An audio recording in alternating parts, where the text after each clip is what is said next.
Instagram, YouTube, WhatsApp ஸ்டேட்டஸ்னு எதை open பண்ணாலும் ஃபுல்லாக படையப்பாவோட வீடியோஸ் தான் வந்துட்டு இருக்கு.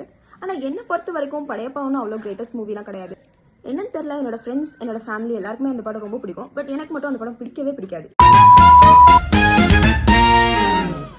இந்த வீடியோவோட தம்ப்நெயில், இந்த வீடியோவோட ஃபர்ஸ்ட் ஃபியூ செகண்ட்ஸாக நீங்கள் பார்க்கும்போது கண்டிப்பாக உங்களுக்கு கொந்தளிக்கிற மாதிரி கோவம் வந்திருக்கணும். ஏன்னா உங்களை இந்த வீடியோ ஓப்பன் பண்ண வைக்கிறதுக்காண்டி நான் பண்ண ஒரு சின்ன ட்ரிக் தான் அது. அந்த மாதிரி நீங்கள் சோஷியல் மீடியாவில் பார்க்குற எந்த ஒரு விஷயம் உங்கள் கோவத்தை ரொம்ப தூண்டி உங்களை அளவுக்கு அதிகமாக கோவப்பட வைக்குதோ அதுதான் ரேஜ் பெயிட் அப்படின்னு சொல்கிறோம். நீங்கள் சோஷியல் மீடியாவில் பார்க்குற எந்த ஒரு விஷயம் உங்கள் கோவத்தை ரொம்ப தூண்டி உங்களை ரொம்ப எரிச்சல் அடைய செய்தோ அந்த விஷயத்துக்கு பேர் தான் ரேஜ் பெயிட் அப்படின்னு சொல்கிறோம். அண்ட் நான் சொன்ன அந்த விஷயத்தை பற்றி இப்போ டிக்ளேர் பண்ணியே ஆகணும். எனக்கு பர்சனலாக ரொம்ப பிடிச்ச படம்னா அது படையப்பா தான்.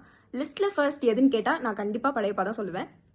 இதே மாதிரி இன்னும் நிறையா இங்கிலீஷ் ஃப்ரேசஸை ஃபன்னியான முறையில் கற்றுக்கணும் அப்படின்னா வேர்டிக் பேஜை ஃபாலோ பண்ணுங்கள்.